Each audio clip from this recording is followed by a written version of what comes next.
Good morning, अस्सलाम वालेकुम, खुश आमदीद आपको कहेंगे नया दिन में। मैं हूँ आपकी मेज़बान महक असलम।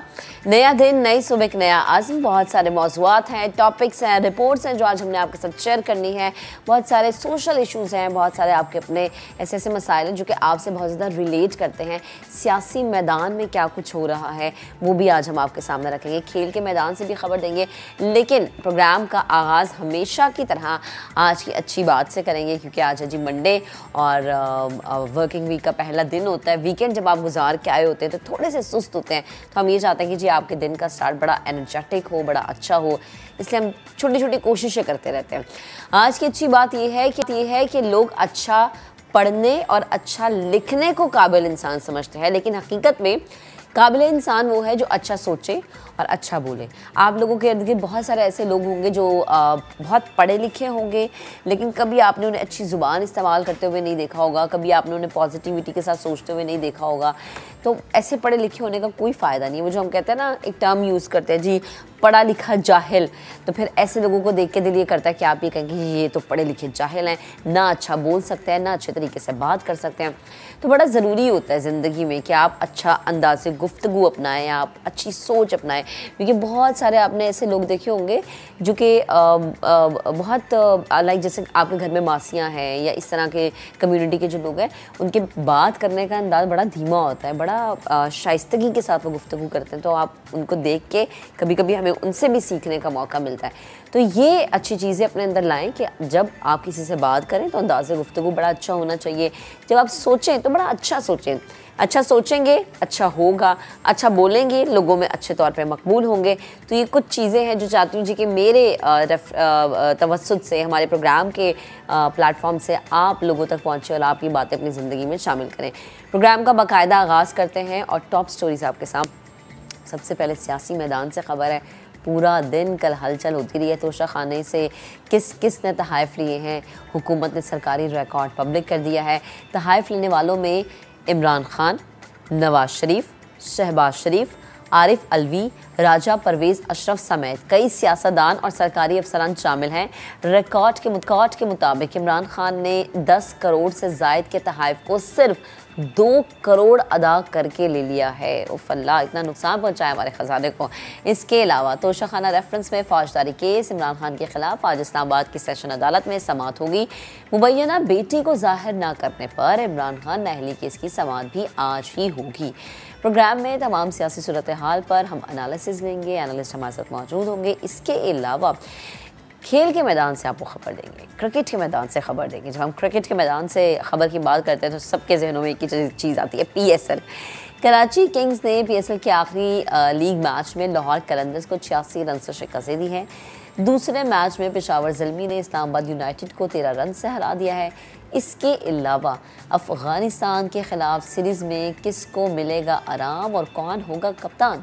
रिजवान के बाद बाबर का भी आराम करने से इनकार, दस्तयाबी से आगाह कर दिया है। प्रोग्राम में जो पूरी क्रिकेट की एक हलचल है ना, इस पर हम बात करेंगे। इसके अलावा स्पेशली ख़वातीन जो हैं वो ज़रा मेरी बात तवज्जो से सुने जी। 2 मुँहे जो बाल होते हैं, हम कहते हैं ना कि फल्ला बालों के साथ क्या हो गया है, कभी कभी हमें भी ये परेशानी होती है। फिर ज़ाहिर है डेली बेसिस पे आपने स्ट्रेट करने हैं, आपने अपने बालों को डेली बेसिस पे ड्रायर करना है। आप डेली बेसिस पे अपने बालों को वॉश भी नहीं कर सकते। ज़ाहिर सी बात है, शैम्पू जो आजकल हम यूज़ कर रहे हैं उसमें केमिकल होता है। तो किस तरीके से आप जो है अपने बालों को बचा सकते हैं, अपने बालों को जो 2 मुँहे बाल हो चुके हैं, अगर आप उनको कट नहीं करवाना चाहते, ट्रिम नहीं करवाना चाहते, तो किस तरीके से आप जो है इनसे बच सकते हैं। हर्बलिस्ट बल्कीस आपा हमें ज्वाइन करेंगी, उन्हें हम शामिल गुफ्तगू करेंगे, जानेंगे कि हमारे किचन में क्या कुछ ऐसा होता है, कौन सी ऐसी चीज़ें हैं जिसकी वजह से अपने बालों को आप हेल्दी बना सकते हैं, अपने बालों को आप रिच प्रोटीन बना सकते हैं कि जब आप बालों को कोई देखे तो वो लुक आए बड़ी फिल्मी सी। इसके अलावा आपकी किस्मत आपके बारे में क्या कहती है, आपके जो आने वाला ये पूरा वीक है, आज मंडे है ना, तो लाइक पूरा वीक जो गुजरेगा आपका, वो कैसा गुजरेगा, क्या हो सकता है उसके अंदर। Tarot card reader Maryam Naseem हमें ज्वाइन करेंगी, हम उन्हें शामिल गुफ्तगू करेंगे। बहुत सारी रिपोर्ट्स हैं, हमने बहुत सारी बातें आज आपसे करनी है, बहुत सारी गुफ्तगू करनी है। लेकिन सबसे पहले हम सियासत के हवाले से बात कर लेते हैं कि वफाकी हुकूमत ने वादा वफा कर दिया है। तोशा खाने का रिकॉर्ड पब्लिक कर दिया है। 2002 से 2023 तक का मुकम्मल सरकारी रिकॉर्ड वेबसाइट पर जारी कर दिया गया है। तहाइफ लेने वालों में साबिक सदूर, साबिक वज़राए आज़म, वफाकी वज़रा और सरकारी अफसरान शामिल हैं। परवेज़ मुशर्रफ, शौकत अजीज़, यूसुफ रज़ा गिलानी, नवाज शरीफ, राजा परवेज़ अशरफ और इमरान खान के तहाइफ का रिकॉर्ड भी मौजूद है। और मौजूदा वज़ीर आज़म शहबाज शरीफ और सदर मुमलिकत डॉक्टर आरिफ अलवी का तोशा खाना रिकॉर्ड भी पब्लिक हो चुका है। तोशा खाना से तहाइफ लेने वालों में ब्यूरोक्रेट्स, सहाफ़ी, सिविल और फौजी अफसरान भी शामिल है। किसने कितने तहाइफ लिए और उनकी असल मालियत के बदले कितनी अदायगी की गई, सारा कच्चा चट्ठा सामने आ चुका है। तो ये एक वो चीज़ है जो कि आई थिंक बड़ी अलार्मिंग है। अच्छा, एक चीज़ अच्छी भी ये है कि जो वादा किया गया था वो वफ़ा भी हुआ है, क्योंकि अमूमन जो सियासतदान वादा करते हैं वो वफ़ा होते नहीं है। अगर सिर्फ मैं स्पेशली खान साहब की बात करूँ तो ज़रा गौर से सुनेगा।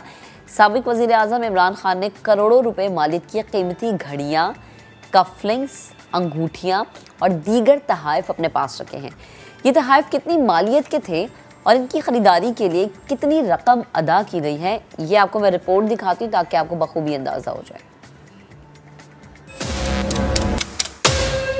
तोशा खाना से साबिक वजीर आजम इमरान खान ने कीमती तहाइफ लिए। घड़ियां, कफलिंग्स, पेन और अंगूठियां खरीदी गईं। कई तहाइफ मामूली रकम अदा करके ले लिए। कई गिफ्ट मुफ्त में अपने पास रख लिए। इमरान खान ने डायमंड गोल्ड घड़ी, कफलिंग्स, पेन और अंगूठी खरीदी। 10 करोड़ से जायद के तहाइफ के लिए सिर्फ 2 करोड़ रुपए अदा किए। तोशा खाना रिकॉर्ड के मुताबिक इमरान खान ने 8.5 करोड़ से जायद मालियत की डायमंड गोल्ड घड़ी खरीदी। कफलिंग्स और पेन भी अपने पास रखे, जिनकी मालियत बिल तरतीब 56,70,000 और 15 लाख रुपए है। 87 लाख की अंगूठी भी शामिल है। ये तमाम चीजें 2 करोड़ 1,78,000 रुपए में खरीदी गयी। इमरान खान ने 53 लाख की 2 रोलेक्स घड़ियां तकरीबन 10.5 लाख रुपए अदा करके अपने पास रखी। 5 लाख मालियत के ऊद की लकड़ी का बॉक्स और 2 परफ्यूम बगैर अदायगी हासिल किए। 2,10,000 रुपए मालियत का आईफोन, 2 मर्दाना सूट, 4 परफ्यूम और 2 लेडीज पर्स भी रखे। इमरान खान ने 17,23,000 मालियत के तहाइफ के सिर्फ 3,38,000 रुपए अदा किए, जबकि 8 लाख रुपए से जायद मालियत के तोहफे बगैर कुछ दिए ही अपने पास रख लिए।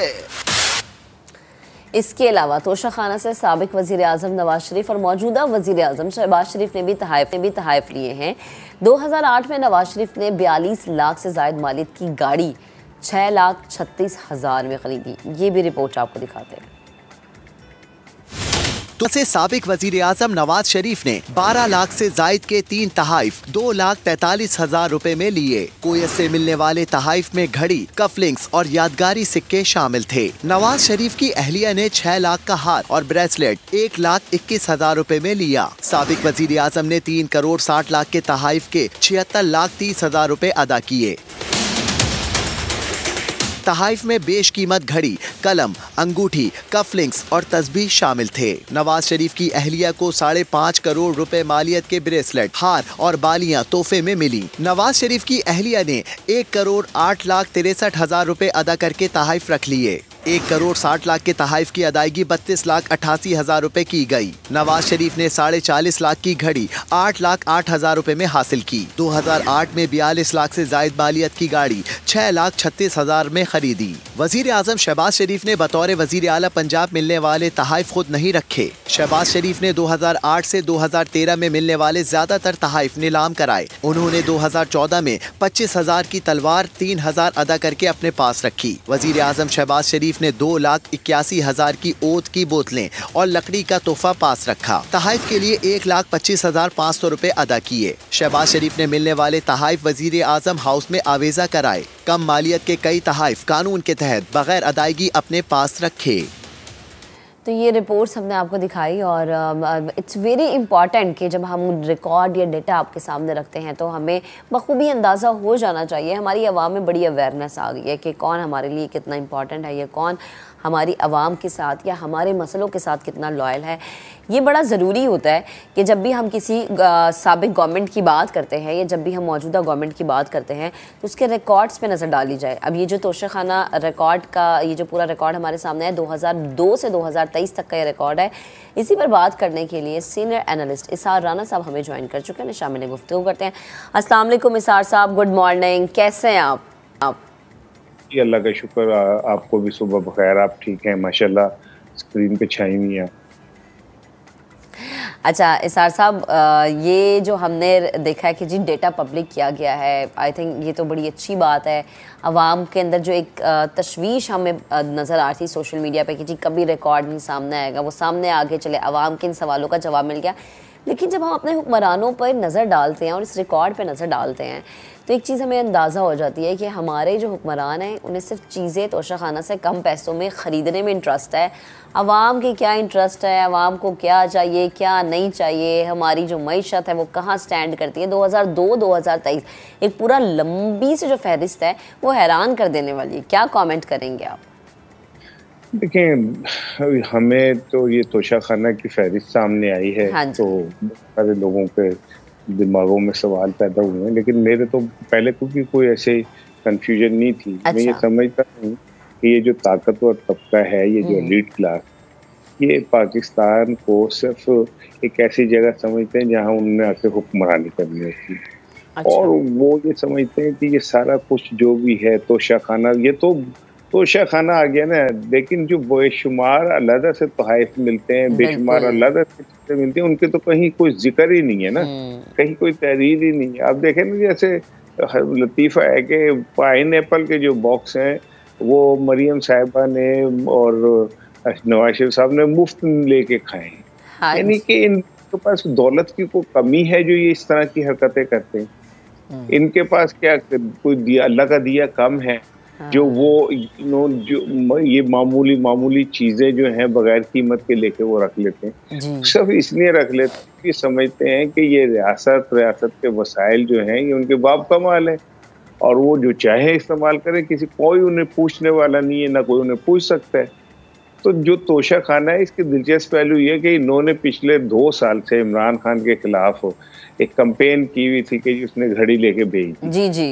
अब तफसीलात देखें तो आप हैरान हो जाएंगे कि वो तो घड़ी बेची, तुम BMW गाड़ियाँ, पता नहीं क्या क्या चीजें जो है इन लोगों ने लेके और तोशाखाना से लेके और भेज दी हैं। ये सिर्फ इस बात की निशानी है कि पाकिस्तान वसाइल हैं जी, उनके ऊपर मखसूस तबका बैठा हुआ है और वो मखसूस तबका ये समझता है कि नीचे वाले 23 करोड़ कीड़े मकोड़े जो हैं वो रेडिया रगड़ते, खून थूकते हुए भूखे मर जाएं तो कोई फर्क नहीं पड़ता। लेकिन उनके लिए जो जिंदगी है वो इतनी आसान है कि वो जो चाहे कर सकते हैं, उन्हें कोई पूछने वाला नहीं है। हाँ। अब तोशाखाना कौम की अमानत है। बिल्कुल। कौम जो तोहफा बाहर से स्टेट को कोई देती है जी, वो तोशाखाना होता है, लेकिन वो कौम की अमानत होती है। बिल्कुल। ये समझते हैं कि ये हमारा जाती हक है। और कलामी की माजर जो हमने डेटा देखा उससे तो यही लग रहा है कि जो भी वजीर आजम की कुर्सी पर आता था या सदर की कुर्सी पर आता था उसको लगता था ये ज़ाती हक है। साबिक वज़राओं के नाम आए, साबिक सदूर के नाम आए, ब्यूरोक्रेट्स, हमारे सहाफ़ी भाइयों के नाम आए, विच इज़ वेरी डिसअपॉइंटिंग कि हम कहते हैं कि जी जो सहाफ़त है वो एक बड़ी ज़िम्मेदारी वाला काम है, लेकिन सहाफ़ियों के भी नाम आए हैं, सिविल और जो है अस्करी क़यादत के भी नाम आए हैं।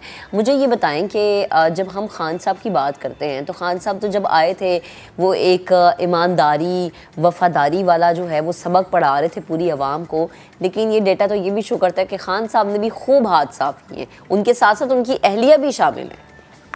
देखिए, बात यह है कि वो खान साहब हो या कोई भी हो, तो ये जब जुमला के बेईमानी के काम जो होते हैं ना वो बहुत सारे लोग बड़े ईमानदारी से करते हैं। तो ये लोग वो कंटिन्यूटी है, इमरान खान भी हुक्मरानों की जो पहले हुक्मरान थे वैसे इमरान खान हुक्मरान है। लेकिन ये ज़रूर है कि इमरान खान को दूसरों की तरह नारा नहीं लगाना चाहिए था शराफत का या ईमानदारी का। अगर वो लगा रहे थे तो उन्हें दूसरों से हट के अपना किरदार पेश करना चाहिए था। बिल्कुल। और अब वो मौका आ गया है कि जो तोशा खाना के हवाले से अब कोई इस तरह की कानून साजी होनी चाहिए कि जो हुक्मरान है अगर उसने भी खरीदना है तो उसी कीमत में खरीदे जो बाजार की कीमत है जी। और वो पैसे कौमी खजाने में जमा होने चाहिए। हाँ। हम तो हैरान ही हो गए कि इन लोगों ने कारपेट से लेके और मामूली इतर दान तक और चाय के कपों तक कुछ भी नहीं छोड़ा। जो भी मिलता गया जैसे मिलता गया वो ये रगड़ते गए। और आप जो सहाफियों की बात कर रही है ना, तो देखिए पाकिस्तान में जैसे अवाम में क्लास है ना कि एक एलीट क्लास है और एक भूखी मरती क्लास है। जी। इसी तरह सहाफियों के अंदर भी एलीट क्लास है और भूखी मरती क्लास है। नीचे के जो सहाफी हैं वो बेचारे सुबह से शाम तक मेहनत करते हैं और बच्चों की रोजी रोटी कमाते हैं। ऊपर बैठे हुए कुछ सहाफी जो कुछ पीटीआई की गोद में बैठे हुए, कुछ नून लीग के चहीते हैं, कोई पीपल्स पार्टी का चहीता है। तो ये लोग भी वसाइल की बंदर बांट में उसी तरह हिस्सेदार हैं जैसे सियासतदान, ब्यूरोक्रेट या अस्करी और सिविल जो ताकतवर तबका है वो है। वैसे ही ये सहाफी जो ब्यूरोक्रेट एलीट क्लास है जो लाखों में तनख्वाहें लेते हैं वो भी वैसे ही है। पाकिस्तान के अंदर इस टाइम 3 बहरान चल रहे हैं। एक मुआशी बहरान चल रहा है, एक दहशतगर्दी का बहरान चल रहा है और एक इखलाकी बहरान चल रहा है। और इखलाकी बहरान के जिम्मेदार वो दानिश्वर इंटेलेक्चुअल्स हैं जो खुद को कोहमालिया पे बिठा के बात करते हैं कि हम तो इखलाकियात की कोहमालिया पे बैठे हुए। आलम उनका ये है कि वो फकीरों की तरह उन्हें अगर एक पैसा भी कहीं जमीन पे पड़ा हुआ मिले तो वो इधर उधर भी नहीं देखते, उठा के जेब में रखते हैं। अच्छा इसार साहब, चले वो ही हो गया ना, इस बहती गंगा में सबने हाथ धोए, जितना जो समेट सकता था उसने समेटा। अब ये अल्लाह और उनका मामला कि ये कैसे डील करते हैं। ज़ाहिर है अवाम के साथ तो नाइंसाफ़ी हुई है। जब आप किसी के हक़ में डाका डालेंगे तो आपने जवाब तो देना आगे। अब ज़रा खान साहब के हवाले से मैं स्पेशली इसलिए बात करना चाह रही हूँ बिकॉज़ हमें पता है कि इलेक्शन करीब है, हर पार्टी जो है वो बज़ाहिर हमें तैयार लग रही है। लेकिन खान साहब का ये बयान कि अगर मेरी गिरफ़्तारी हो जाती है तो उनकी गिरफ़्तारी की सूरत में पार्टी के पास प्लानिंग मौजूद है, प्लान ए या प्लान बी मौजूद है, आपको क्या लगता है? क्योंकि पीटीआई की सियासत हमेशा से या तो सड़क सियासत नज़र आई है या जारहाना नज़र आई है। तो आपको क्या लगता है कि अगर खान साहब की गिरफ़्तारी होती है तो इलेक्शंस पे कितनी असरअंदाज हो सकती है? पीटीआई की आने वाली सियासत पे आने वाले वक्त में कितनी असरअंदाज हो सकती है? क्या कमेंट करेंगे? देखिए पाकिस्तान एक ऐसा मुल्क है जहाँ पे जो फैसले होते हैं अदालतों के वो इंसाफ और कानून से ज़्यादा मसलहतों और ख्वाहिशों पर होते हैं। अब एक अरसे से मरियम बीबी की ख्वाहिश है कि लेवल प्लेइंग फील्ड हो। जैसे मेरे अबू को गिरफ्तार किया गया था, इमरान खान गिरफ्तार हो, इन्हें भी नाअहल करार दिया जाए और फिर आगे ले। तो अब उनकी ख्वाहिश में अगर इमरान खान को गिरफ्तार कर लिया जाता है तो इमरान खान के पास भी बहुत सारे ऑप्शन है। एक तो ये भी है कि उनका बेटा भी आके क़यादत कर सकता है लंदन से जी। उनकी जो बहन है अलीमा वो भी क़यादत कर सकती है। बिल्कुल। और वो फिर ये है कि पार्टी के अंदर भी एक स्टैंडिंग कमेटी बना दी जाएगी 3-4 लोगों की जो पार्टी को चलाएंगे जी। तो ये 3-4 ऑप्शन हैं उनके पास जिस पे वो गौर कर रहे हैं। लेकिन ये ध्यान में रखें कि इमरान खान ऑलरेडी अपना होमवर्क मुकम्मल कर चुके हैं कि उन्हें गिरफ्तार किया तो उनकी क्या प्लानिंग होगी। लेकिन पीटीआई का असल इम्तहान आज शुरू हुआ है 10 अप्रैल के बाद बतौर जमात। बतौर जमात पीटीआई 10 अप्रैल से शुरू हुई है क्योंकि उससे पहले तो ये यश चोपड़ा की फिल्म की तरह हर चीजें खूबसूरत थी, मोहब्बत ही मोहब्बत थी ना। अब जाके हाँ अब ग्राउंड रियलिटी सामने आएंगी तो पता चलेगा पीटीआई कहाँ स्टैंड करती है। सही है, ठीक है, ठीक है। इसार साहब बेहद शुक्रिया हमारे साथ मौजूद थे, सब टाइम दिया, आप गुफ्तगू कर रहे थे। तो बड़ा ज़रूरी है जी हर पार्टी की अपनी तैयारी ज़्यादा तगड़ी हो क्योंकि अब जब आवाम बाहर निकलेंगे ना वोट देने के लिए तो बड़ा सोच समझ कर निकलेंगे। हमारी आवाम भी अब होशियार हो चुकी हैं। हमें लेने एक ब्रेक के बाद दोबारा हाजिर होंगे। Stay with us. Welcome back once again. अच्छा जी, क्रिकेट के मैदान से खबर है, खिलाड़ियों की बात है। सबसे पहले बाबर आजम को आराम देने और शाहीन शाफिदी को अबुई कप्तान बनाने की बातें कौमी क्रिकेट टीम की कप्तानी मौजूद बहस बन गई है। मोहम्मद रिजवान के बाद बाबर आजम ने भी आराम करने से कर दिया है इनकार। नायब कप्तान शादाब खान भी लाइल्म है। नजम सेठी आज प्रेस कॉन्फ्रेंस करेंगे। सो आपको आई थिंक पहले रिपोर्ट दिखाते हैं, फिर अदील हमें ज्वाइन करेंगे, उन्हें शामिल गुफ्तगू करते हैं। क्या कप्तान बाबर आजम और मोहम्मद रिजवान अफगानिस्तान के खिलाफ T20 सीरीज में आराम करेंगे? क्या शाहीन शाह आफरीदी टीम के उबूरी कप्तान होंगे? जराए के मुताबिक मोहम्मद रिजवान के बाद बाबर आजम ने भी आराम करने से इनकार कर दिया। बाबर के करीबी जराए के मुताबिक सिलेक्शन कमेटी ने उनसे कोई राब्ता नहीं किया। बाबर का मौकिफ है कि कप्तान शाहीन हो या वो, फर्क नहीं पड़ता, मगर मशवरा ना करने का दुख है। नायब कप्तान शादाब खान कहते हैं उनसे या बाबर आजम और मोहम्मद रिजवान से किसी ने सीरीज में आराम से मुताल्लिक राब्ता नहीं किया। ऐसा होता तो हमें कोई इन्फॉर्मेशन होती या हमें बताया जाता। मेरी उनसे भी बात हुई है, उनको भी कोई ऐसी इन्फॉर्मेशन नहीं है कि हम सब लोगों को रेस्ट मिल रहा है, तो अगर मिल रहा होता तो डेफिनेटली वो हमें कोई रब्ता तो होता। समा से बात करते हुए chairman PCB management committee Najam Sethi ने कहा, शाहीन आफरीदी से कोई टेलीफोनिक गुफ्तगू नहीं हुई, प्रेस कॉन्फ्रेंस में सब बताऊंगा। साबिक चेयरमैन PCB रमीज राजा ने ट्वीट किया, बाबर, शादाब और शाहीन को कप्तानी के लिए एक दूसरे के सामने खड़ा करने की कोशिश से डग आउट का माहौल खराब होगा। बराए मेहरबानी 90 की दिहाई से सबक सीखें। अच्छा जी, PSL 8 में पेशावर ज़ल्मी ने इस्लामाबाद यूनाइटेड को 13 रन से शिकस्त दे दी है और मुल्तान सुल्तान्स ने क्वालिफायर में अपनी जगह बना ली। कल के मैच के हवाले से जरा ये रिपोर्ट दिखा देते हैं आपको। रावलपिंडी में पेशावर ज़ल्मी ने अपना आखिरी लीग मैच इस्लामाबाद यूनाइटेड के खिलाफ खेला। शादाब खान ने फील्डिंग का फैसला किया तो ज़ल्मी के ओपनर मोहम्मद हारिस ने 39 गेंदों पर 79 रन की इनिंग्स खेली। राजापक्सा ने 42 रन बनाए। इस्लामाबाद यूनाइटेड के सामने था 180 रन का हदफ। 100 रन पर 5 विकेटें गिर गयी। फहीम अशरफ ने 13 गेंदों पर 38 रन बनाए और टीम को मैच में वापस लाने की कोशिश की, मगर नाकाम रहे। पेशावर ज़ल्मी ने मैच 13 रन से जीत लिया। 15 मार्च को क्वालिफायर में मुल्तान सुल्तान्स का मुकाबला होगा लाहौर कलंदर्स से। 16 मार्च को एलिमिनेटर 1 में पेशावर ज़ल्मी और इस्लामाबाद यूनाइटेड टकराएंगे।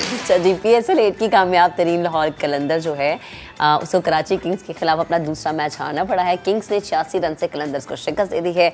अदील अजहर हमारे साथ मौजूद हैं, स्पोर्ट्स एनालिस्ट। अदील, कैसे हैं आप? मैं बहुत ठीक और बहुत खुश हूँ। मैं खुश है हो? देखिए, कल के मैच की ना, रात के मैच की कोई एक सिंबॉलिक सी वैल्यू थी। It's all about the bragging rights ना, कि किसके पास होते हैं। अब लाहौर कलंदर जाके PSL 8 जीत जाए, हमें क्या भाई, कराची के सपोर्टर्स खुश हैं। हमने दोनों मैचेस लाहौर को होम एंड अवे और बड़े बड़े मार्जिन से हराए हैं। ये भी नहीं कि लाहौर के करीब आसपास भटके। नहीं जी, नहीं जी। अच्छा, इस पे कमेंट लेती जरा, मुझे कप्तानी के हवाले से बात। हाँ जी, क्या कमेंट करेंगे? क्या चल रहा है? एक दूसरे पे इल्जामात, तो किसी को कुछ पता ही नहीं है। अहम प्रेस कॉन्फ्रेंस भी आज होगी। मैं वो रमीज राजा का ट्वीट कल देख रहा था, उन्होंने कहा था कि जी 80s 90s से सबक हासिल करें एंड ऑल। ज़ाहिर है वो पाकिस्तान क्रिकेट का एक बड़ा टर्बुलेंट टाइम था और 90s में, आप तो बहुत छोटी होंगी, पता नहीं, होश भी नहीं संभाला होगा आपने। 1993 में पैदा होगी तो फिर तो नहीं होश संभाला होगा ना। हम तो काफ़ी बड़े हो गए थे उस वक्त। तो मैं आपको ये बता रहा हूँ कि वो पाकिस्तान की सबसे टैलेंटेड डेकेड थी। आई मीन उस टैलेंट, हमने 92 में वर्ल्ड कप जीता। वी आर 96 टीम, हमारी 99 की वर्ल्ड कप की team was an amazing team. मैं आज तक ये सोचता हूँ कि हम वो वर्ल्ड कप कैसे हार गए उसमें। लेकिन बड़ी इनफाइटिंग थी, हमें ये पता था जी, तजादात थे, खिलाड़ियों में फड्डे थे। और प्रॉब्लम जो है ना वो ये है कि हमें 90s से डराने के बजाय हमें 90s के स्टाइल की क्रिकेट मैनेजमेंट से डराना चाहिए। मिसबा हुए, लाला हुए, ये टॉपिक हमने, मैं और सवेरा बार बार छेड़ा है कप्तानी वाला, कि ज़रा इनका पॉइंट ऑफ व्यू, मुशी भाई का, इन सब का, इनजी का हासिल करें। इन सब का खासतौर से लाला एक चीज़ के जो बहुत ज़्यादा प्रोपोनेंट हैं वो ये हैं, यार जो भी प्लान है प्लीज़ कम्युनिकेट करो। बात करो। बाबर को बुला लेते PSL से पहले या PSL के मिड में। अब मैं ये देखता हूँ कि जी पिंडी में थे, पूरी PCB की टीम कैमरे में नजर आ रही होती है मुझे, बैठे हुए हैं, वो मसरूफ होंगे। They organise an amazing tournament. Sethi साहब आ जाते एक दिन, दोनों को बुलाते, 3-4 लोगों को, आ जाओ बेटा जरा आओ, बैठो, आज have a dinner with me, और बताते यार देख मेरा ये प्लान है, मैं चाह रहा हूँ अफगानिस्तान में ना बाबर तुझे ये वो फलाना 3-4 को मैं रेस्ट दे के जरा नए बच्चों को खिलाते हैं यार, आगे की प्लानिंग करते हैं ना। अगला वर्ल्ड कप आ रहा है 1.5 साल बाद, उसके बाद फिर दोबारा 2 साल बाद वर्ल्ड कप आएगा, क्या हम उसके लिए तैयार हैं या नहीं है। अगर इन मामलात को थ्रू प्रॉपर कम्युनिकेशंस, मैं जो एक और मसला आता है जो थोड़ी देर पहले हम ऑफ एयर बात कर रहे थे, हमारे हर खिलाड़ी की एक लॉबी होती है, ठीक है जी, जैसे ही जो बाबर लॉबी है उसको ये भनक पड़ी कि बाबर को कप्तानी से आराम दिया जा रहा है, वो अचानक एक्टिवेट हो गई, अचानक एक्टिवेट हो गई। आपने ये भी देखा कि बाबर का स्ट्राइक रेट अचानक इंप्रूव हो गया। हाँ। मैं ये नहीं कह रहा कि those two things are link, कहीं बैक ऑफ द माइंड उसके ये चल रहा होगा। क्योंकि देखिए रमीज़ के टाइम पे एक बात तो हमें माननी है और वो ये माननी पड़ी, ये बाबर को बहुत ज़्यादा बहुत आई थिंक पाकिस्तान की तारीख में बड़े तवील अरसे बाद गालिबन वसीम अकरम के बाद एक इंतहाई पावरफुल कैप्टन आ गया था, जिसको सिलेक्शन एंड एवरीथिंग सुना है जी, सिलेक्शन कमेटी भी रबड़ स्टैम्प बन गई थी उस वक्त। उनको ज़रा जब थोड़ा सा कंट्रोल किया जा रहा है, हिंज किया जा रहा है, तो फिर उसमें ये रिएक्शन सामने आ रहा है। And honestly speaking if you ask me, I think अगर हम अफगानिस्तान की सीरीज में अपनी बेंच स्ट्रेंथ को टेस्ट नहीं करेंगे तो फिर कब करेंगे? क्या ऑस्ट्रेलिया लेकर जाएं, जो अभी दिसंबर में हमें ऑस्ट्रेलिया जाना है, वहाँ पे ले जाएं हम इन बच्चों को? देखिए इतने परफॉर्मर्स आए, हमारी पाकिस्तान की एक सेकंड 11 बन सकती है इस PSL में। जिस तरह के परफॉर्मर्स हमने देखे, उनको हम चांस अब नहीं देंगे तो कब देंगे? सो बाबर को अगर कोई आराम दिया जा रहा है तो ले लो। देखिए इनसिक्योरिटी से बाहर निकलो अपनी। यार तुम दुनिया के नंबर 1 बल्लेबाज हो, तुम दुनिया के नंबर 1, तुम्हारी पोजीशन कोई नहीं ले सकता। Your bat does all the talking because you don't talk much, your bat does the talking. But please यार इनसिक्योरिटी से बाहर निकलो अपनी। इनसिक्योरिटीज क्यों है? जगह चली जाएगी मेरी। यही तो मसला है, मैं यही तो बात कर रहा हूँ। तुम्हारी जगह नहीं जाएगी। बच्चों को टाइम दो, खेलने का मौका दो, उनको आने दो, let them take their place. उनको दिखाने दो कि भाई ये लड़का है, इसने परफॉर्म किया अफगानिस्तान के खिलाफ। Can we consider him as a part of the world cup probables, जो कि वर्ल्ड कप नवंबर में आपके इंडिया में अक्टूबर नवंबर में होने वाला है? क्या इसको हम T20 से ग्रेजुएट करके ODI क्रिकेट में ला सकते हैं? बाबर आजम की कप्तानी we know is under pressure. What is the backup do we have कप्तानी का? इंडिया में वर्ल्ड कप में हर एक को पता था that Hardik Pandya is going to be the next captain, और वो हुआ, उन्होंने उसको पांड्या को कैप्टन बना दिया T20 का। कोई शोर शराबा नहीं, कोई रोना धोना नहीं। तो मेरा ये ख्याल है, आई थिंक बाबर को एक फॉर्म ऑफ कप्तानी से रिलीफ दिया जा सकता है। अपनी प्लीज इनसिक्योरिटी से बाहर निकलें। He has got a lot of avenues to perform, he can be a legend. बस इन चीज़ों से बाहर निकलें जरा। ओके अच्छा अदील, अगर कल के मैच की हम बात करें, हम लाहौर और कराची की बात करते हैं, कहाँ पे लाहौर की परफॉर्मेंस में आपको कमी लगी? देखिए लाहौर ने सबसे पहले जो अपनी टीम खिलाई, फॉर आर्गूमेंट सेक हम कह सकते हैं कि उनके 2 जो बहुत इंपॉर्टेंट प्लेयर थे वो कल टीम में नहीं थे। शाहीन जाफरी थी, कप्तानी नहीं कर रहे थे। डेविड वीज़ा जो हैं वो कप्तानी कर रहे थे। सिकंदर रज़ा जिन्होंने मैं उनको सरप्राइज पैकेज तो नहीं कहूँगा, बिकॉज जो लोग क्रिकेट को फॉलो करते हैं, इंटरनेशनल क्रिकेट को, दे नो कि Sikandar Raza is having an amazing year. वो लाहौर का बड़ा ज़बरदस्त एक्स फैक्टर साबित हुआ, बेहतरीन पिक साबित हुआ with the ball and with the bat. वो भी नहीं था। दूसरा मेरे ख्याल से आई थिंक कराची कल जिस तरह खेल रही थी, वो लग ये रहा था that the pressure is of them now. उन्हें अब कोई परवाह थोड़ी है, तो टूर्नामेंट जो है ना वो तो बाहर हो ही गए। तो थोड़ी सी मुझे कराची की बॉडी लैंग्वेज में कल जो है ना वो एक ब्रेवरी नज़र आ रही थी, एक बहादुरी नज़र आ रही थी।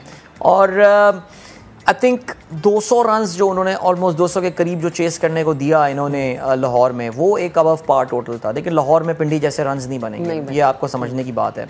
और जो लाहौर के साथ एक इशू आ रहा है वो ये आता है कि अगर फ़खर रन स्कोर नहीं करते और अब्दुल्ला शफीक स्कोर नहीं कर रहा है, लेकिन फ़खर नहीं कर रहा था, अब्दुल्ला स्कोर कर रहा था, कल इन दोनों ने स्कोर नहीं किया। ठीक है। After that what their plan is, I think वो थोड़ा सा एक्सपोज हो गया। ओके ठीक है। अच्छा मुल्तान सुल्तान ने क्वालिफायर में जगह बना ली है, मेरे ख्याल से एक अच्छी चीज़ है ये, अपने आप को इम्प्रूव करना या अपने तरीके को इम्प्रूव करना, ये सबसे ज़्यादा ज़रूरी है। Multan Sultan was a team under pressure because वो लगातार 3 मैचेस अभी हारे थे बीच में, और लग यही रहा था कि शायद इस्लामाबाद यूनाइटेड को वो डॉच करके इस्लामाबाद यूनाइटेड उन पे जंप करके जो है वो क्वालिफायर प्लेस नंबर 2 प्लेस पे आ जाएगी, बिकॉज कलंदर्स का तो कंफर्म था they will finish at the top of the table. लेकिन उन्होंने जिस तरह ये आखिरी मैच खेला है, आई थिंक वो तो अब लेजेंडरी मैच बन गया कि अजीबोगरीब सा एक टोटल बना। और जहाँ पे आपने जो कोयटा ग्लैडिएटर्स के साथ इनका मैच हुआ, extremely high scoring match, Usman Khan की इनिंग्स, ज़ाहिर है it is in the record books now. कल हमारे प्रोग्राम में भी उस्मान खान जो है मौजूद थे। I think Multan Sultan team बहुत बैलेंस साइड है, और ये टीम मुझे ऐसा लगता है कि पिंडी के मुकाबले में लाहौर में ज़्यादा ख़तरनाक साबित हो सकती है। So if you personally ask me, अगर आप मुझसे पूछें, मुझे ऐसा लगता है they are favourites to win now. Okay अच्छा, दुआएं आपकी उनके साथ है यानी कि। I am all for good cricket honestly speaking. मुझे किसी एक पर्टिकुलर टीम की डोमिनेशन से, आई मीन अगर आप me as a sports fan from the very young age, मैंने कभी अपनी ज़िंदगी में किसी डोमिनेंट परफॉर्मर को सपोर्ट नहीं किया एक्सेप्ट फॉर माइकल शूमाकर एक ज़माने में जो फार्मूला 1 ड्राइवर हुआ करते थे. I always support the underdogs. So मेरा ये ख्याल है कि लाहौर कलंदर इस वक्त बहुत स्ट्रॉन्ग हुई हुई है और अगर वो बैक टू बैक ट्रॉफी जीत गए, good on them, I really like the franchise. लेकिन मेरा ये ख्याल है कि maybe some other team this time. अच्छा ओके चलन जी, अल्लाह करे आपके दिल की ख्वाहिश पूरी हो. अच्छा बेहद शुक्रिया दिल, आप हमारे साथ मौजूद थे, गुफ्तगू कर रहे थे. और बड़ा ज़रूरी है कि कोई भी टीम खेल रही हो, हमारी सपोर्ट पाकिस्तान के साथ होनी चाहिए. प्लीज़ लड़ाइयों से बाहर आ जाएं, ट्वीट से बाहर आ जाएं. वक्त है एक साथ खड़े होने का, एक दूसरे को सपोर्ट करने का. ब्रेक लेते हैं, ब्रेक के बाद दोबारा हाजिर के साथ. Welcome back once again. इस्लाम की तशहीर किताबों और तकरीरों के ज़रिए तो की जा सकती है. मुसव्विर S.A. नूरी ने इस बात को ज़ाहिर किया है कि मॉडर्न आर्ट में भी इस्लाम की तशहीर की जा सकती है और लोगों को आगाही फराहम की जा सकती है. हमारे नुमाइंदे रेहान अहमद ने इस बारे में एक रिपोर्ट तैयार की, आपको दिखाते हैं. काफ़ी अरसे से मैं सूफीज़म पे ही काम कर रहा हूँ, पेंटिंग्स कर रहा हूँ, एग्जीबिशंस कर रहा हूँ और उसी का तसलसल है ये एग्जीबिशन भी. इसमें भी सूफीज़म पे ही मैंने काम किया है और इस एग्जीबिशन का टॉपिक जो है वो है सुकून. इनमें मैसेज ये है कि जो साहिब मज़ार थे वो जब अपना किरदार अदा कर रहे थे, वो जब ज़िंदा थे तो वो क्या कर रहे थे? क्या वो इश्तियाल अंगेज़ी कर रहे थे या वो अमन फैला रहे थे?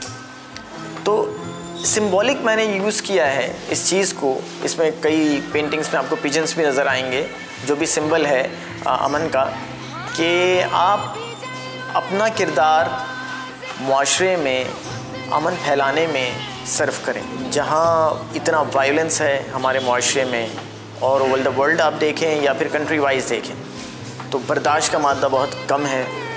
तो उसमें सूफीज़म हमें यही पैगाम देता है कि एक दूसरे को बर्दाश्त किया जाए, अपनी पॉजिटिव एनर्जीज़ को इस्तेमाल करते हुए मुआशरे का एक अच्छा हिस्सा बन सकें, एक अच्छा किरदार अदा कर सकें, कि अमन से मोहब्बत से आप दूसरों को समझाएं और अपना पैगाम दें. और इस्लाम भी इसी तरह फैला कि आपका किरदार ऐसा हो, नरम गुफ्तगू हो, आपका लहजा ऐसा हो कि दूसरे को बात समझ में आए. वरना अगर लहजा सख्त हो और बात हक की भी आप कर रहे हो, सच भी कह रहे हो, सही भी हो, तब भी आपको कोई मानेगा नहीं. बस अगले मोड़ पर सुकून होगा, चल जिंदगी थोड़ा और चलें. यही खूबसूरत पैगाम है इस पेंटिंग एग्जीबिशन का कि ज़िंदगी में सब कुछ उसी दरगाह से मिलता है जहाँ से सब मिलता है.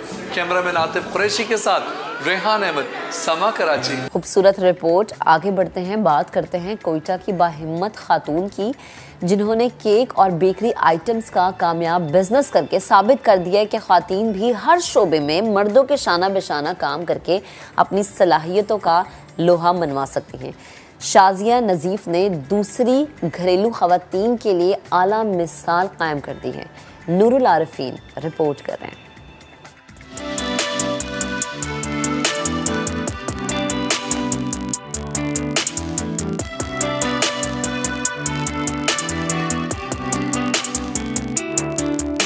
ये है कोयटा की शाजिया नज़ीफ जो केक, पेस्ट्री और दीगर मजेदार बेकरी आइटम्स घर में तैयार करके ऑनलाइन फरोख्त करती हैं. कहती हैं बेटियों की शादी और शोहर की रिटायरमेंट के बाद उन्होंने अपने शौक को फूड बिजनेस में तब्दील कर दिया. ज़्यादातर तो यही होता है कि लोग हमें पिक्चर्स भेजते हैं कि आपने ये बना के देना है और हम लोग कोशिश करते हैं कि 95% अल्लाह का शुक्र है बन जाते हैं वैसे ही. बाकी ये कि कुछ केक्स होते हैं जो कहते हैं आप अपनी मर्ज़ी से बना दें जैसे भी, फिर वो अपनी इमेजिनेशन और अपने उससे देख के मैं कर लेती हूँ.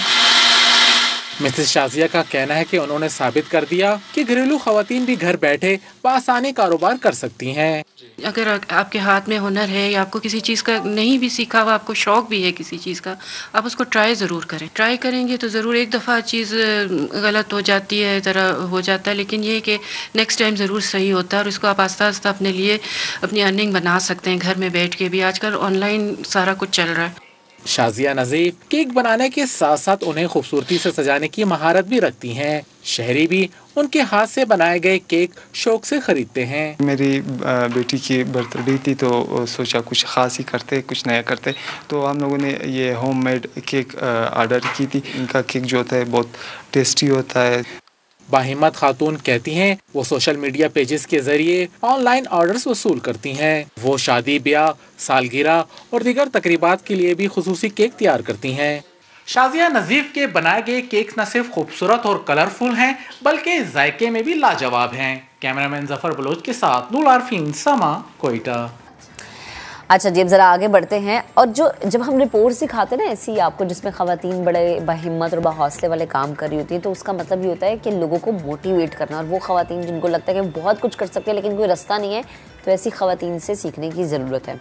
ख़वातीन की बात हो रही तो उनके ज़रा मसले भी हम डिस्कस कर लेते हैं। बहुत सारी ख़वातीन को, मुझ समेत, ये मसला होता है कि बाल लंबे तो हो गए हैं लेकिन बाल दो मुँह हो गए हैं, और इसकी वजह से बालों में कशिश भी नहीं रही, बाल मुरझा गए हैं। पता नहीं जी क्या कोई बीमारी हो गई हमारे बालों को, ये क्या है, वक्त परेशानी में आप मुब्तला रहते हैं। वो कहते हैं टेंशन किस चीज़ की है कि जी बाल गिर रहे हैं। बाल क्यों गिर रहे हैं? क्योंकि आप टेंशन में हैं। तो ये जो एक सर्कल है ना, ये आपको बहुत परेशान करता है। हर्बलिस्ट बल्कीस आपा इस वक्त मौजूद है। अस्सलाम वालेकुम, गुड मॉर्निंग, कैसी हैं आप? बिल्कुल ठीक ठाक, आप कैसी हैं? अल्हम्दुलिल्लाह। बहुत सारे लोग, ख़वातीन स्पेशली आती होंगी आपके पास, बाल दो मुँहे हो गए हैं, क्यों होते हैं, कि क्या वजह है? दो मुँहे हो गए नहीं, बाल बहुत गिर रहे हैं, दो मुँह के बाल हो गए। देखिए, अगर आपका बाल ब्रेकआउट होता है ना, दो मुँहे होते हैं। एक तो ये कि आप कॉम्ब सही नहीं करते हो। अच्छा। कुछ लोग होते हैं उसमें से, मतलब कि 0.25%। लेकिन फिर ऐसा होता है कि आपके बाल अगर ड्राई हो रहे हैं, यहाँ सारे आपके जो दो मुँहे बाल हो रहे हैं, तो इसका मतलब है इंटरनल हेल्थ। उसमें आ जाता है विटामिन D3। अच्छा, सही है। आयरन डेफिशिएंट हो सकते हैं, विटामिन D3 की कमी हो सकती है, तो आप उसको भी ज़रूर चेक करें। अच्छा, कुछ लोग कहते हैं कि जैसे आप डेली बेसिस पे स्ट्रेटनर कर रहे हैं बालों को, या ड्रायर लगवा रहे हैं, कहते हैं जी अच्छा नीचे से बाल टूट गए, मुरझा गए, की वजह है? देखिए, अगर आप मतलब स्ट्रेटनर्स यूज़ कर रहे हो ना, तो यहाँ से कर रहे हो ना, तो ये भी तो ड्राई हो जाए। एंड्स क्यों ड्राई होते हैं? तो एंड्स अगर ड्राई हो रहे हैं तो न्यूट्रिएंट की कमी की वजह से भी हो सकते हैं। ज़ाहिर सी बात है, एंड्स का ख्याल नहीं रखेंगे, उसकी कटिंग होनी है लाजमी। आपने मतलब कि महीने में नहीं तो 2 महीने में आप different schools of thought trim करवा लें। ट्रिमिंग आपने लाजमी करानी है।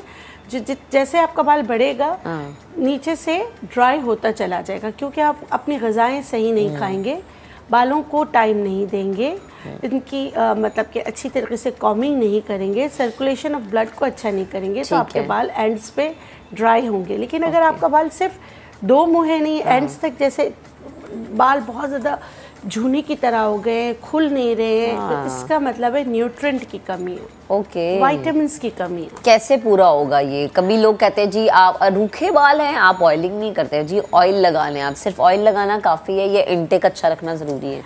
ऑयलिंग करना भी ज़रूरी है, इनटेक अच्छा रखना भी ज़रूरी है। दोनों ज़रूरी है? दोनों ज़रूरी। ठीक है। 80% इनटेक, 20% जो है ना, आपने बालों का एक्सटर्नल ख्याल रखना है। तो हम 80% नहीं देखते, हम 20% पे आ जाते हैं। सही है। अच्छा, आपका कुछ ख़वातीन होती हैं जिनके, मतलब मैं ये इसलिए पूछ रही हूँ क्योंकि मैंने ये चीज़ एक्सपीरियंस किया है, ड्यूरिंग प्रेगनेंसी बड़े शाइनी और हेल्दी बाल है आपके, बट आफ्टर डिलीवरी आपके बाल ऐसे उतरते हैं।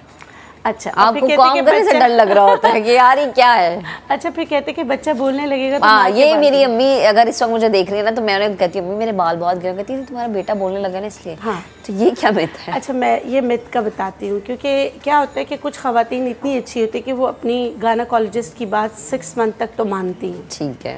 आफ्टर प्रेगनेंट, देखिए आपकी प्रेगनेंसी में बाल क्यों अच्छे होते हैं? आप अपनी केयर करते हैं, आप विटामिन्स, मिनरल्स, आयरन, हर चीज़ आप टाइम पे डॉक्टर के पास जा रहे थे, अपने विटामिन्स ले रहे थे, अपने ग़िज़ा का ख्याल रखते हैं। अच्छा, जैसे ही बेबी डिलीवर हो जाता है तो फिर कहते हैं नहीं आयरन नहीं खाएंगे मोटे हो जाएंगे। ठीक है ना, ये चीज़ नहीं लेंगे, इससे वो होता है। फिर वेट गेन फिर आप वेट गेन के चक्रों में अपने विटामिन्स, मल्टी विटामिन्स, सारी चीज़ें छोड़ना शुरू कर देते हैं। मिल्क का इंटेक, बहुत सारी चीज़ें जो है ना आप ख़त्म करते जाते हो। तो जो आपने जमा किया हुआ होता है 6 मंथ तक चल रहा होता है। जब 6 मंथ पूरे होते हैं तो कुछ ख़वातीन के गुच्छों में बाल आगे आ जाते हैं, तो फिर ये मिथ होता है कि आपका बच्चा बोलने लगा ना तो आपके बाल गिर रहे हैं। ठीक है, तो ये सारी, क्योंकि आपका जो जमा, आप बैंकक्रप्ट हो जाते हैं ना, जो आपने अपनी प्रेगनेंसी में हेल्थ के लिए जो आपने लीवर में स्टोर की थी चीज़ें, वो पूरी हो जाती। ओवियस बालों पे फ़ौरन इम्पैक्ट आता है, नेल्स पे, बालों पे, हाँ, हेयर नेल स्किन पे एक साथ, क्योंकि इनकी मल्टी विटामिन भी एक है। आप कोई भी मल्टी विटामिन उठाते हो तो उसमें लिखा होता है हेयर, नेल, स्किन। ठीक है, तो इन तीनों की मल्टी विटामिन भी सेम है। ठीक है, तो ये है। अच्छा, तो इस वजह से जो है ना आपके बाल गिरते हैं। ठीक है। अंडा, मछली, दूध, दही, सब्जियां, गोश्त, सीजनल फल हो गए, हर चीज़ जो 5 मेजर ग्रुप्स हैं, आपने सबने खाना है। बेबी डिलीवर के बाद फौरन हम कार्ब्स कट डाउन कर देते, कहते कार्ब्स नहीं, क्योंकि हमें होता है हमने वो फैट हटाना अपने ऊपर से, हाँ, है ना, तो इस वजह से हम फिर अवॉइड करना शुरू कर देते हैं। जी, वो फैट हट सकता है कि आप गुड सोर्स ऑफ कार्ब्स लें, बैड सोर्स ऑफ कार्ब्स आप हटा दें, अपनी हेल्थ से ना खेलें। ठीक है, तो इस तरह तो ये चीज़ें हैं जिसकी वजह से हम नुकसान उठाते हैं। अच्छा, आपने शुरू में बात की थी कि बाल दरमियान में से टूट जाना, बालों का ब्रेक डाउन हो जाना, दरमियान में से जो आपका बाल टूटता है, आधा हो जाता है, इतना बाल रह गया, इतना टूट गया, ये क्या है? तो यही तो मैं आपको कह रही हूँ ना कि अगर हम ग़िज़ा सही नहीं रखते, इसका भी ताल्लुका आपकी ग़िज़ा से? बिल्कुल ग़िज़ा से है, कॉमिंग ना करने से है। मैं ऐसी ख़वातीन को भी जानती हूँ जो एक हफ्ता इसलिए कॉम नहीं करती कि बाल गिर रहे हैं, और वो फिर जब करती है तो ज़्यादा गिरते। आपने जो है ना सर्कुलेशन ऑफ ब्लड को, जब आप नमाज में जाते तो सजदे लंबे करें। अब साइंस भी कहती है कि सर्कुलेशन ऑफ ब्लड जितना अच्छा होगा उतना आपके बाल अच्छे होंगे। आपने कॉमिंग करनी, लकड़ी की कंघी से आपने कॉमिंग ज़रूर करनी है, बहुत अच्छी कॉमिंग करनी है। और जब देखिए शैम्पू कुछ भी कर लें आप, पैराबेन फ्री हो या कुछ भी हो, है तो केमिकल, सही है। हर्बल शैम्पूज जो भी आते हैं उसमें भी गुड केमिकल्स होते हैं, तो अच्छे वाले केमिकल, बहुत अच्छी कंपनी होगी, अच्छा केमिकल डालेगी, लेकिन आपके बालों में से जो आपका जो है, आपके बालों में से गंद को निकालने के लिए केमिकल्स तो यूज़ होते, ठीक है ना।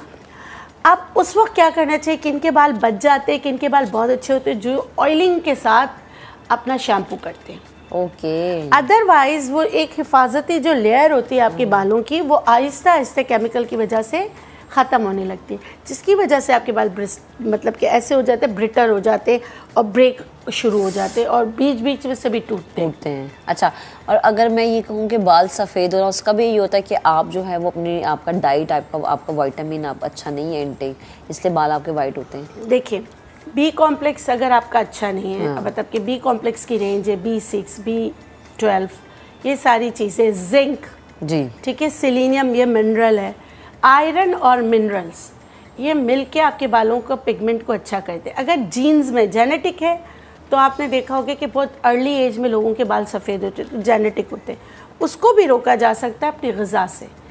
देखिए, सदियों से आप कोई भी अच्छा शैम्पू उठा लें, ब्रांड बनाने के लिए शैम्पू को उसमें एक चीज़ ज़रूर डालते हैं कि लोग अट्रैक्ट हो, वो क्या है, आंवला। जितने भी बड़े ब्रांड आप उठा लो, वो आंवला को अभी तक अपने शैम्पू के उसमें से नहीं हटा सके। क्यों? क्योंकि आंवला वाकई काम करता है। साइंस ने भी प्रूव किया है कि आंवला बालों को बहुत अच्छा रखने में, लंबा रखने में आपकी मदद करता है। आंवला एक कंप्लीट मील है बालों के लिए। ऑल्दो कि उसमें विटामिन्स वगैरह नहीं है, लेकिन जब आप बालों की सफ़ेदी की तरफ आ रही हैं तो आंवला बहुत अच्छा है। अच्छा, तो आंवले का मुरब्बा, आंवले को उबाल कर छान कर वो वाला पानी लगाना, आंवले का मुरब्बा, ये सारी चीज़ें करना चाहिए जिससे आपके बाल बहुत अच्छे होते हैं। सही, ठीक है। अच्छा आपा, किचन में भी हमारे पास कुछ चीज़ें हैं, हाँ, ठीक है, हम ज़रा किचन का रुख करते हैं। चले जी, आपा हमारे साथ किचन में मौजूद है, हम आपा के साथ किचन में मौजूद हैं, तो आपा क्या बालों के लिए क्या बनाने जा रही हैं? बस बालों के लिए ये बच्चे भी लगा सकते हैं, बड़े भी लगा सकते हैं। आपने क्या है, ज़रा मैं चाह रही हूँ आप साथ साथ बताती जाएं। अच्छा, ये कड़ी पत्ता है। कड़ी पत्ता, ठीक है, कड़ी पत्ता है, इसको मीठा नीम कहते हैं। ठीक है, ठीक है। तो मैं इस तरह करके ना, जैसे 25 से 30 पत्ते ले लूँगी, लेकिन मीठा नीम है, लेकिन कड़वे नीम की भी ज़रूरत होती है। तो ये नीम के पत्ते हैं। आपने क्या करना है, नीम के भी तकरीबन 25-30 पत्ते ले लें। ठीक है, ठीक है, ये हाथ में रखा है मैंने, और यहाँ पर है सरसों का तेल। ठीक है, ठीक है, ये तकरीबन 50 ml है। ओके, सही। अच्छा, याद रखिएगा सरसों में हमेशा पानी होता है। ओके, उस ये वाहिद तेल है जिसमें वाटर कंटेंट भी होता है, इसलिए मैंने पहले सरसों का तेल डाला। तो आपको देखिए इसका चिट चिट चिट जो है ना वो बोल रहा है। हाँ। ठीक है, इसके बाद मैं इसमें डाल रही हूँ दूसरा जैतून का तेल। ठीक है, ठीक है, और फिर मैं इसमें डाल रही हूँ नारियल का तेल। सेम क्वांटिटी, सेम क्वांटिटी, ठीक है। ओके, अब इन तीन तेलों के साथ सिर्फ मैं डालूंगी, ये देखिए, कड़ी पत्ता और कड़वा नीम। हाँ, कड़वा नीम, ठीक है, मीठा और कड़वा नीम। अच्छा, अब इसको बनाने का तरीका ये देखिए, ये चुटपुट बोलेगा। हाँ, ओके, ये रख दिए। हाँ, ये बोले ना, नहीं आवाज ना निकले बाहर, नहीं आवाज निकले, लेकिन छींटे हम पर ना, ठीक है ना, छींटे ना आए। तो बस अब जब तक ये इस तरह, जैसे हम बनाते ना पॉपकॉर्न बनाते कुछ इस तरह इसकी आवाज़ जब आना बंद हो जाए तो समझे आपका तेल तैयार है। अच्छा, तो ये आपने इसमें से अब आपकी खुशबू आप देखिए, कड़ी खुशबू आना शुरू हो गई। हाँ, खुशबू आना शुरू हो गई है। तो अपने आप को भी जो है ना आपने प्रिवेंट करना है। ठीक है, बचाना है। ये ना ओके खड़े हो जाएं आप आगे और छींटे आपके ऊपर आना शुरू हो जाए। ये देखिए, और फिर आप कहेंगे बल्कीस आप और महक ने तो ये बताया ही नहीं था कि इनसे कैसे बचना है। आपने तेल बनाना बताया था ना, तो देखे मेरे नहीं बताया था कि बचना कैसे है। अच्छा, तो ये सबसे आसान तरीका है कि आपने अपने आप को भी प्रिवेंट करना। अब आपको लगता है ना कि आवाज़ें थोड़ी कम हो गई, ये देखिए, बस आपने किस तरह बस ये आपका बहुत ही अच्छा। अब इसका कलर जो है ना वो ग्रीन हो चुका होगा। ओके, ऑयल का कलर ग्रीन हो चुका होगा। ये देखिए, ये देखिए, यस, ओके, ये आपका बहुत ही बेहतरीन एंटीसेप्टिक एंटी फंगल ऑयल तैयार हो गया। ठीक है, आपने इसमें 3 तेल डाले हैं। जब भी आप सरसों का तेल यूज़ करें तो पहले आपने सरसों का तेल डालना है। ठीक है, क्योंकि सरसों के तेल में ऑटो अल्लाह की तरफ से ही वाटर होता है। जब आप उसको गर्म करते हैं तो आपको लगता है कि उसमें वाइट सा नीचे बैठ जाता है, क्योंकि पानी तेल ऊपर आ जाएगा, पानी हमेशा नीचे बैठेगा। ओके, उसको आप थोड़ा सा पहले जैसे उसको पका लें ताकि पानी ख़त्म हो, फिर उसमें जैतून का तेल और नारियल का तेल मिक्स कर लें। ठीक है, मिक्स करने के बाद जिस तरह मैंने बताया इस तरह बना लें। तो ये ऑयल बहुत आसानी से झटपट बनने वाला और आपके बहुत सारे बालों के मसाइल के लिए बहुत अच्छा है। ओके, जब इसको छान ले, ठंडा कर ले, तो 1 चम्मच मेथी दाना कूट के डाल दे। ओके, पाउडर कूट के मेथी दाना डाल दे, वो पड़ा रहे, ओके, नीचे बैठा रहे। और आप ये तेल किसी अच्छे ग्लास बॉटल में भर के रख दें किचन कैबिनेट में। ठीक है, और जब आपको लगाना हो निकालें, लगा लें। ज़बरदस्त, थैंक यू सो मच। आप हमारे साथ मौजूद थी, गुफ्तगू कर रही थी। बड़ा ज़बरदस्त झटपट ऑयल उन्होंने तैयार करना सिखा दिया, ज़रूर ट्राई कीजिएगा। हम लेते हैं ब्रेक के बाद दोबारा हाजिर होंगे। Stay with us. Welcome back once again. बदलते मौसम के साथ ही लाहौर की मेट्रो बस सर्विस का शेड्यूल भी तब्दील कर दिया गया है। मेट्रो बस अब सुबह 6:30 बजे के बजाय 6 बजे अपनी सर्विस का आगाज़ करेगी। अंस जफर रिपोर्ट कर रहे हैं।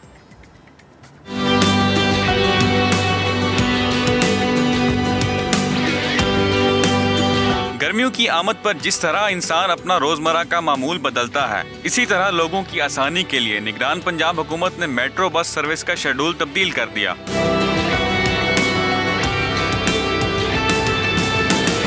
औकात कार तब्दील करने की बुनियादी वजह मेट्रो बस मुसाफिरों को अपनी मंजिल मकसूद पर बर वक्त पहुँचने में रिलीफ मुहैया करना है। काफ़ी अब इससे फ़ायदा हो गया, टाइम पे पहुँच जाते हैं, जल्दी आती है, तो फिर कोई मसला मसाइल नहीं होता इससे। टाइम टेबल चेंज होने से बहुत फ़ायदा हो गया, हम टाइम से पहुँच जाएंगे, पहले लेट हो जाते हैं। मौसम सरमा के जाते ही टाइम टेबल में तब्दीली के वक्त स्कूल्स और कॉलेजेस जाने वाले तलबा और तलबात की स्कूल की टाइम शेड्यूल में तब्दीली को भी मद्देनजर रखा गया। तुम देर कर सकते हो, वक्त देर नहीं करता। ताखीर से पहुंचने वाले से बेहतर वक्त की कदर कौन जान सकता है। शहरियों ने सुबह सवेरे मेट्रो बस चलाने के हुकूमती इक़दाम को काबिल तहसीन करार दिया है। कैमरामैन साद नवीद के साथ अंस जफर, समा, लाहौर। चलें जी, आगे बढ़ते हैं। हम सबको पता है कि जी रमज़ानुल मुबारक करीब है। अच्छा, ये महीना ऐसा होता है जिसमें हमने ज़्यादा से ज़्यादा नेकियां समेटनी होती हैं, जिसमें हमने ज़्यादा से ज़्यादा अच्छे काम करने होते हैं। लेकिन अगेन वही बात है कि सहरी और इफ्तारी का जब एहतमाम होता है ना, तो एक दस्तरखान पे हमारा दिल करता है हर चीज़ हमारी पसंद की हो। और फ्राइड आइटम्स की एक बहुत बड़ी रेंज हमें स्पेशली इफ्तार में मिलती है। पकोड़े होते हैं, समोसे होते हैं, और भी चीज़ें होती हैं। और फिर सहरी में हम कहते हैं जी पराठे हमने खाने हैं। कभी कभी सहरी में होता ही है कि हम पराठों के साथ प्रेफर करते हैं सालन को, फिर निहारी भी खाई जाती है। अब ये सारी चीज़ें ऐसी होती हैं जिनमें ऑयल की क्वांटिटी बहुत ज़्यादा होती है। स्पेशली अगर मैं फ्राइड आइटम्स की बात करूँ ना, तो डिफरेंट ब्रांड्स बड़ी अच्छी अच्छी रेंज लेकर आए हुए होते हैं। कचौरी एंड जो होती है वो जलेबी भी होती है। तो अब इनसे आपने कैसे बचना है, और अगर आप खा रहे हैं तो आपने कितनी क्वांटिटी में खाना है, क्योंकि ये ना होना कि पूरा रमज़ान आप ऑयली चीज़ें खाएं और आखिर में आपको पता चले जी कि आप किसी बीमारी का शिकार हो गए। एतदाल में अपने आप को आपने कैसे रखना है। डॉक्टर काशिफ मलिक इस वक्त मुझे ज्वाइन कर चुके हैं स्टूडियोज़ में, शामिल गुफ्तगू करेंगे। अस्सलाम वालेकुम, गुड मॉर्निंग, कैसे हैं आप? मैं ठीक हूँ, आप कैसी हैं? अल्हम्दुलिल्लाह जी। मुझे ये बताएं कि रमज़ान करीब है, हर किसी ने प्लानिंग की होती है जी फलाने दिन पे ये खाना है, फलाने दिन पे ये खाना है। तो जो दस्तरखान पे एक लंबी सी रेंज होती है फ्राइड आइटम्स की, जाहिर है ऑयल उसमें ज़्यादा है, ऑयल में वो बनी है, किस तरह आप बच सकते हैं? क्या आप प्लान बना लें जी कि इतना पोर्शन लेना है एक दिन में और इतने पोर्शन को आपने अवॉइड कर देना है? बिल्कुल, देखिए पकोड़े एक बहुत इंपॉर्टेंट इंग्रेडिएंट है, तो उसी को थोड़ा सा हम मैनिपुलेट करते हैं, बड़े जरूरी होते हैं, इसके बगैर इफ्तारी नहीं होती, मेरी तो बिल्कुल भी नहीं होती। हम ये कर सकते हैं कि आलू की जगह कद्दू यूज़ करें और उस पे अगर हम बेसन को लेप करके उसको हम ग्रिल कर लें अगर तवे पर, आप यकीन जाने वही टेस्ट आएगा और वही मज़ा आएगा, लाइट भी रहेगा, पर आपकी वो जो एक वो होती है ना क्रेविंग फॉर पकोड़े वो हो जाती है। अच्छा, एक चीज़ को मैं ज़रूर बताऊंगा क्योंकि मैं मुर्शिद हॉस्पिटल में होता हूँ, जो कि एक वाहिद हॉस्पिटल है जो कि बलोचिस्तान और सिंध के बॉर्डर पर है। तो हमारे बहुत केसेस आते हैं, स्पेशली शुगर बढ़ गई तो इचिंग होने लगती है, लोगों के पेट के मसले होते हैं। तो मैं एक बड़ी आसान सी आपको एक ड्रिंक बताऊँगा जिसका नाम है पाक ड्रिंक। आपको पाक कर देगी, पे अले काफ। अच्छा, आसान है। पे से है पानी जो कि 3 ग्लास आपको लेना है, अलिफ से एक नींबू, सिर्फ एक नींबू इसमें निचोड़ना होगा, और काफ से खीरे का पेस्ट। कितना आसान है, बहुत आसान है। लेकिन ये आप पाक ड्रिंक, ये आपको पाक कर देगा, डिटॉक्स ड्रिंक है ये, आप ये इफ्तारी में आप ले सकते हैं। अच्छा, इसको बना के आप पीते रहिए अपनी। अच्छा, एक चीज़ का ज़रूर ख्याल रखिए कि इफ्तारी और सहरी में आप दही का इस्तेमाल ज़रूर करें। दही इज इंग्रेडिएंट, दोनों में दही इंपॉर्टेंट है। प्लीज़ कोल्ड ड्रिंक्स ना पिए, ये मैं बार बार बता रहा हूँ एज अ डॉक्टर। आप उसकी जगह पे लस्सी ले सकते हैं, नींबू पानी ले सकते हैं, कोई भी आप मशरूब के अंदर दूध मिला के पी सकते हैं। एक चीज़ का ख्याल रखें, मैं सोच रहा था कि अगर आप जो है जैसे मैंने आपको बताया पकोड़े का, वो अगर आप यूज़ कर ले, फ्रूट चाट, चना पापड़ी, जो भी आप यूज़ कर रहे हैं उसके साथ आप खाना आप साथ ही खा लें। अगर आप एक टाइम पे एक इफ्तारी डिनर साथ कर लें तो फिर आपको सहरी पे बहुत अच्छी भूख लगती है। अच्छा, वरना अक्सर ये होता है हमारे यहाँ क्या होता है कि इफ्तारी एक अलग की, फिर चाय पी, फिर नमाज पढ़ी, फिर खाना खाया, फिर लेट नाइट फिर भूख लगी, उसमें लोगों का वेट बढ़ भी जाता है, पूरा शेड्यूल आउट हो जाता है। हमारे पास बहुत केसेस आते हैं एसिडिटी के, इसके अंदर बहुत लोगों को शुगर लेवल्स बहुत बढ़ जाते हैं, कोलेस्ट्रॉल बढ़ जाता है, तो ये चीज़ों का बड़ा ख्याल रखना है। साथ साथ स्किन के हवाले से मैं देखता हूँ कि स्किन डल भी हो जाती है, आपकी स्किन में वो वाली बात फ्रेशनेस नहीं रहती क्योंकि शायद आप पानी कम पी रहे होते हैं। एक चीज़ का ज़रूर ख्याल रखिएगा कि आप मल्टीविटामिन इफ्तारी पे खाइए।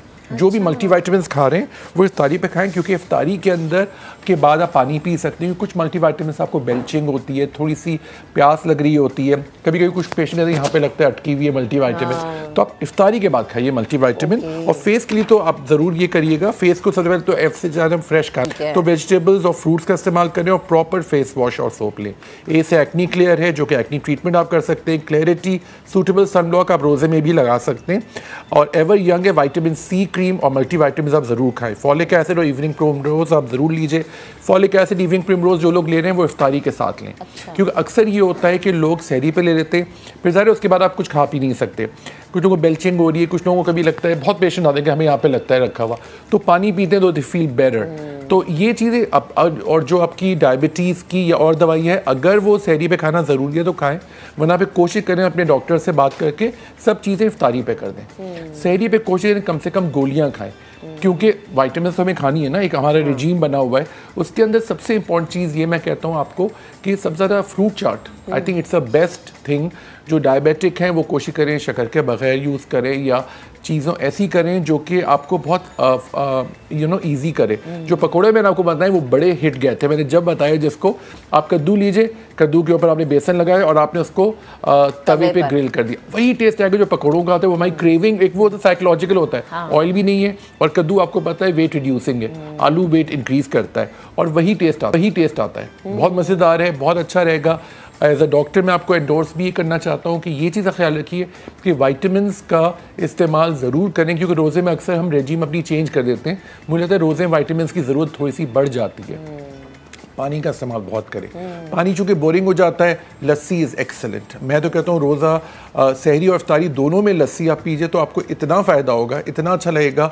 और जो मैंने आपको पाक ड्रिंक बताई है वो बेसिकली, हाँ पाक ड्रिंक का ये ख्याल रखिएगा कि ये आप ज़ाहिर इतना अच्छा टेस्ट नहीं होगा, I will be honest with you, तो ये आप थोड़ा सा सिप करते रहिए। अच्छा। इफ्तारी में आपने थोड़ी सी पी पे तो आधे घंटे बाद इसको बना के डिटॉक्स वाटर की तरह रख लीजिए। अच्छा। ये आपके अंदर जो किडनी के मसले आ सकते हैं, जो कोल्ड ड्रिंक पीने से एकदम से किडनी पे इफेक्ट होता है, वो भी ठीक करेगा।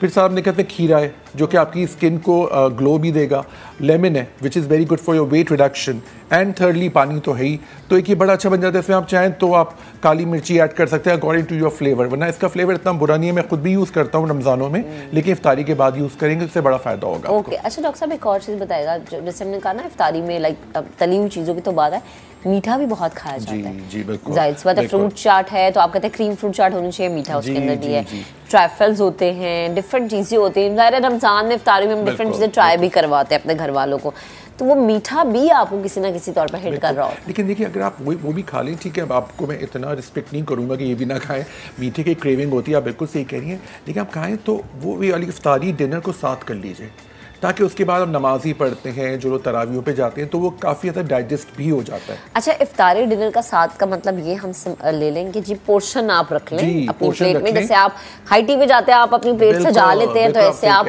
पोर्शन बना, उसके अंदर यो का सैलेड भी आ गई आपकी, आपके उसके अंदर दही फुल्की भी आ गई, फ्रूट चाट भी आ गई आपकी, अगर एक दो फ्राइड स्टफ है या जो पकोड़े मैंने आपको बताए वो कर लें, आप जितनी मर्जी है खा सकते हैं, और खाना डायरेक्टली खा लीजिए, तो उसके अंदर आपको एक जो फीलिंग ऑफ फुलनेस वो होती है। और अगर आप रमज़ान में 2 मील्स रखें, इफ्तारी डिनर आपने साथ कर लिया, फिर रात में आपने ग्रीन टी पी ली या दूध पी लिया, लाइट चीज़ें खा ली, और सुबह सहरी पे आपको सही भूख लगेगी, सहरी पे आप बहुत अच्छा खाइए। सहरी में क्या करना चाहिए, बिकॉज़ पराठों के बगैर तो हमारा गुजारा नहीं है, पराठे खा लिए, चलें ठीक है, अंडे खा लिए, ठीक है, सहरी पे आप हल्के ऑयल के पराठे बना सकते हैं, नो प्रॉब्लम। आई नो आपको हम सबको बल्क की ज़रूरत होती है ना, तो वो आप करिए, एक फेनी आती है, खजला आता है, this is very good for सहरी, ये दिस इज़ सो गुड, आपको दिन भर एक बहुत ही एंटी एसिड अच्छी फीलिंग रहेगी, आपको यू फील लाइट। फिर आप रखिए, आप बेशक सालन लीजिए, लेकिन अगेन मैं आपको बताऊंगा अगर आपने रोटी सालन भी खा रहे हैं तो साथ में आप दही का इस्तेमाल रखें, दही को मेन इंग्रेडिएंट बनाइए, और कोशिश करिए कि एंड आप करें दही से। जब आप सहरी को एंड करते हैं दही से ना, तो आपको दिन भर एक बड़ी ताजगी का एक बड़ा अच्छा इफेक्ट आ रहा होता है, कूलिंग इफेक्ट, जो हमारे स्टमक के अंदर एक नेचुरल गैसेज हो रही होती हैं या हाइड्रोक्लोरिक एसिड जो हमारे स्टमक में बन रहा है वो भी काफ़ी हद तक कंट्रोल हो जाता है, न्यूट्रलाइज हो जाता है। अक्सर लोग सहरी के अंदर बहुत ज़्यादा मुरक्कन चीज़ें खाते हैं, चलें अगर आप खा रहे हैं किसी वजह से तो दही से एंड करें या दही के साथ उसको न्यूट्रलाइज करें, दूध का ग्लास पी लीजिए। अक्सर लोग होता है सहरी के बाद सो जाते हैं, तो दूध का ग्लास पी के आपको नींद आएगी, ट्रिप्टोफैन होता है दूध के अंदर, आप थोड़ा सा सो जाइए, फिर अपने काम के लिए उठिए, तो यू विल फील फ्रेश। वो जो इंटरनल फ्रेशनेस होती है ना, वो चाहिए होती है। जिन लोगों को चाय की आदत है जैसे मुझे, तो चाय ज़रूर पीजिए सहरी पर, ये बहुत ज़रूरी है। हाँ, चाय बहुत ज़रूरी है, बिकॉज आपको निकोटिनिक रिसेप्टर्स को आपको एक्टिवेट करेगा। कोशिश करेंगे कॉफ़ी, कोल्ड ड्रिंक्स, इस तरह की चीज़ें अवॉइड करें सहरी के अंदर, क्योंकि इन सब चीज़ों में प्यास बहुत लगती है। और एक चीज़ का मैंने बिल्कुल आपने सही कहा, जो पराठे जो बहुत तले हुए होते हैं, अगर आप वो सहरी में खाएं तो दिन भर प्यास लगती रहेगी, तो आप कोशिश करें, पराठे में कोई मुज़ायका नहीं है, हल्की ऑयल में लीजिए, लेकिन दही के साथ मिलाकर, या कोई सालन भी लीजिए तो दही के साथ उसको ना ऐड कीजिए। वेजिटेबल्स बहुत अच्छी होती हैं, फ्रूट्स जितनी मर्जी आए खाएं आप सहरी पे, खूब खाइए, दो के लिए ज़रूर खाएं सहरी पे, दिन भर यू विल फील एनर्जेटिक।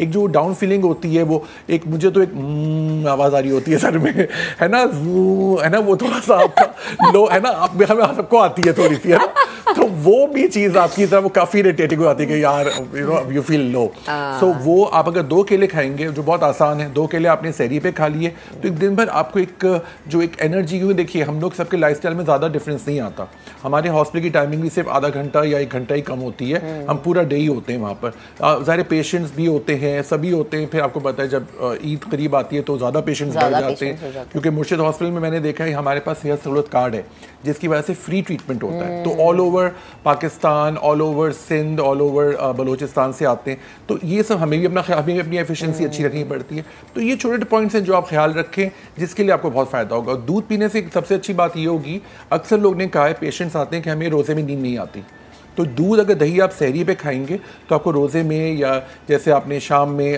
जोहर की नमाज के बाद नैप लेना है तो वो आपको मिल जाएगी, दैट इज वेरी रिफ्रेशिंग। और जैसे आप कह रहे हैं ना कि दूध या दही आपको सहरी इफ्तार दोनों में, यानी इसका मतलब इसका इंटेक आपकी बॉडी में ज्यादा होना चाहिए। आपको बेसिक या बेस इसी को बनाइए, तो आप देखिएगा आपको बड़ा फायदा होगा। अगर जिनको कोई लैक्टोज इंटॉलरेंस है, उसका ही बता दूं तो सोया मिल्क आता है, सोया मिल्क का लैक्टोज इंटॉलरेंस होता है, कुछ लोगों को दूध दही पीने से पेट में दर्द होता है, इमोशंस हो जाते हैं, जी एलर्जी हो जाती है, तो सोया मिल्क आ रहा है, आप उसकी जगह पे वो लें, लेकिन मिल्क से जान नहीं छूटनी है आपकी, क्योंकि that is something very ingredient, very important and very good for your health. Protein है उसमें, विटामिन डी है, बी कॉम्प्लेक्स है, ज़बरदस्त चीज़ें। अब एक जगह तो मैंने रिसर्च पढ़ी थी कि दही को अगर हम अपनी ज़िंदगी बढ़ाने के लिए यूज़ करते तो वो काम आता, तो ओनली दही is such a super food कि वो आपको बहुत हेल्प करता है। मैं जानता हूँ कि आजकल महंगाई बहुत हो गई है, तो आप ये कर सकते हैं दही के अंदर पानी मिला के इसको बिल्कुल हल्का सा बना के छाछ की तरह लाइट बना के वो आप पी लीजिए।